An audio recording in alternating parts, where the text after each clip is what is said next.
दोस्तों, आज की कहानी का शीर्षक है पछतावा। चलिए शुरू करते हैं। राजवीर मंदिर में बैठे कुछ सोच रहा है।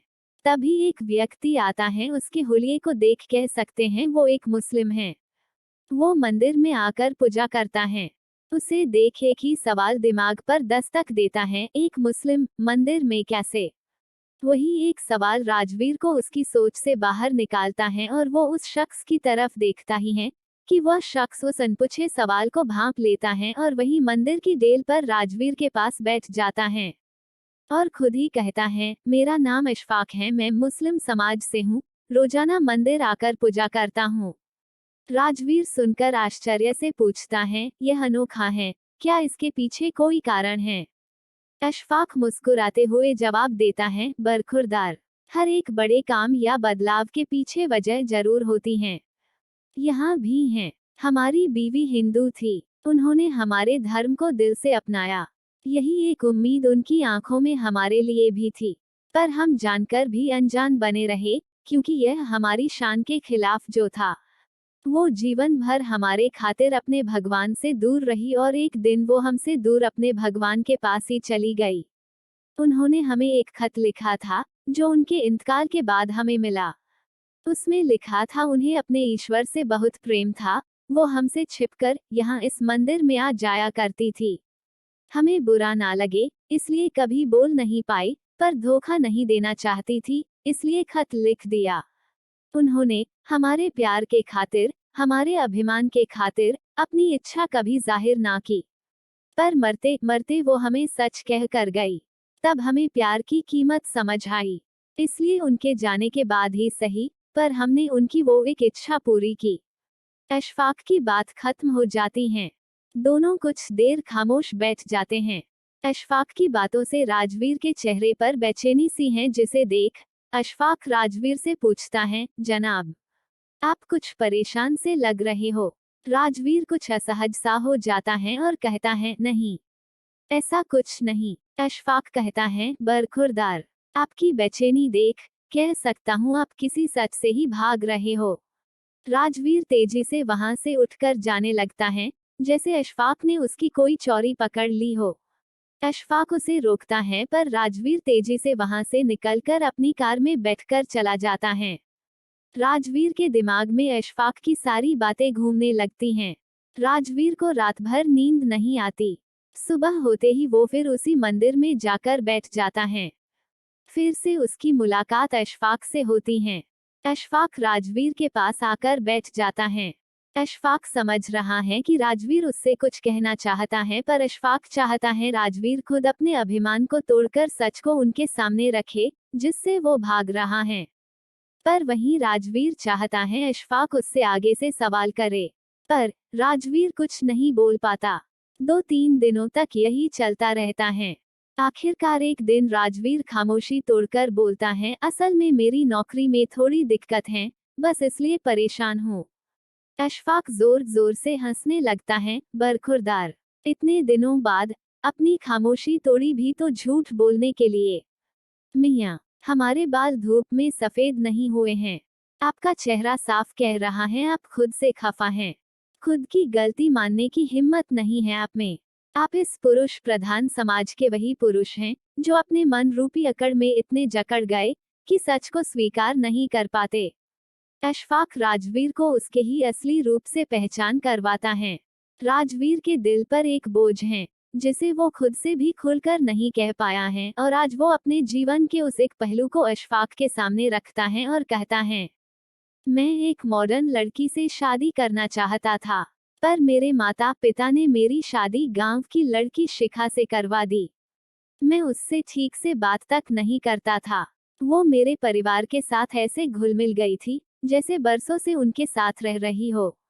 मुझे ये भी पसंद नहीं आ रहा था, फिर भी वो मेरी हर जरूरत को बिना मेरे कहे पूरा कर देती थी। मैं तरक्की पर तरक्की कर रहा था। मुझे अपने आप पर बहुत अभिमान था। एक दिन नशे में धुत घर आकर मैंने शिखा के साथ बदसलूकी की। मैंने कहा, तुम मेरी जिंदगी की सबसे बड़ी गलती हो। शर्म आती है मुझे जब तुम्हें पत्नी कहना पड़ता है। मैं बोलता ही गया। शिखा के लिए ये सब नया नहीं था। पर मेरे माता पिता के लिए ये एक कड़वे घुट के समान था। बिना मुझसे बात किए वो शिखा को अपने साथ ले गए। मैंने ऐसे बिहेव किया जैसे मुझे काले पानी की सजा से मुक्ति मिल गई हो। जाते वक्त शिखा ने मेरी मेज पर एक डायरी रखी थी जिसमें मेरी सारी जरूरतों की लिस्ट थी। ये देखकर मुझे गुस्सा आ गया। क्या समझती हैं वो खुद को? मैं क्या उस पर डिपेंड करता हूँ?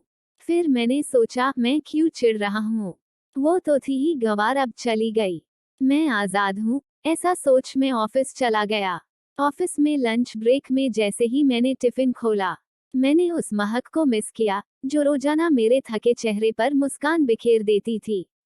एक पल के लिए मुझे एक अजीब सी कमी महसूस हुई, पर उस वक्त मुझे अपनी आजादी का गुमान ज्यादा था। समय गुजर रहा था, मैं अपनी हर एक जरूरत के लिए डायरी पर डिपेंड करता था।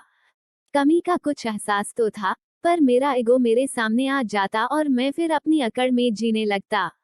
मैं परेशान जब हो गया जब मेरा वर्किंग परफॉर्मेंस बिगड़ने लगा।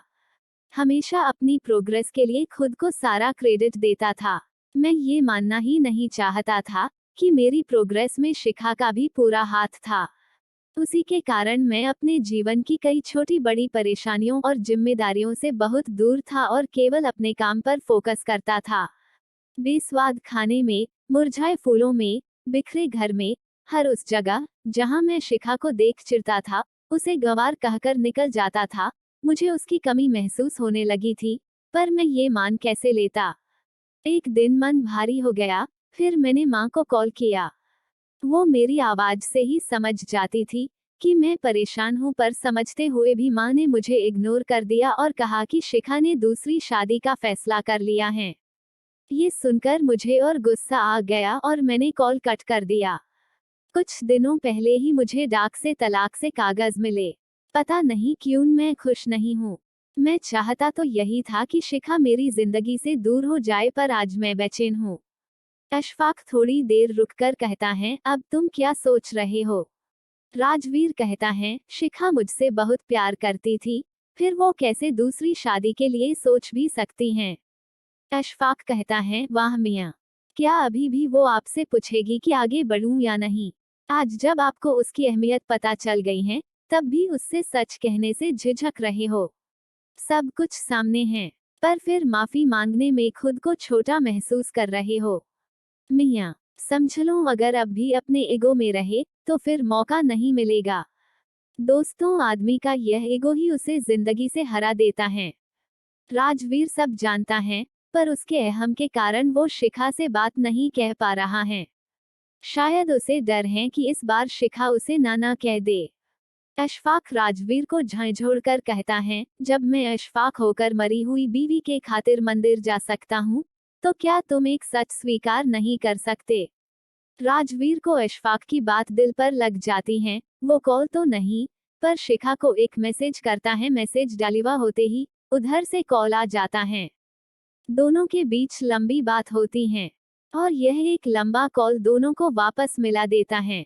दोस्तों, एक टेक्स्ट के बाद शिखा एक पल नहीं रुकती और कॉल कर देती हैं।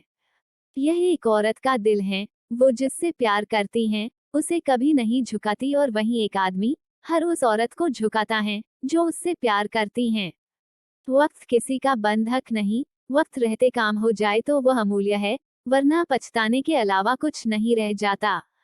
जीवन में जो भी मिले उसे स्वीकारने की कोशिश करे। जरूरी नहीं हर चीज जो आप चाहते हैं वही आपको मिलेगा, लेकिन जो आपको मिला है वो आपकी किस्मत है, जिसे अच्छा बुरा बनाना केवल आपके हाथ में है।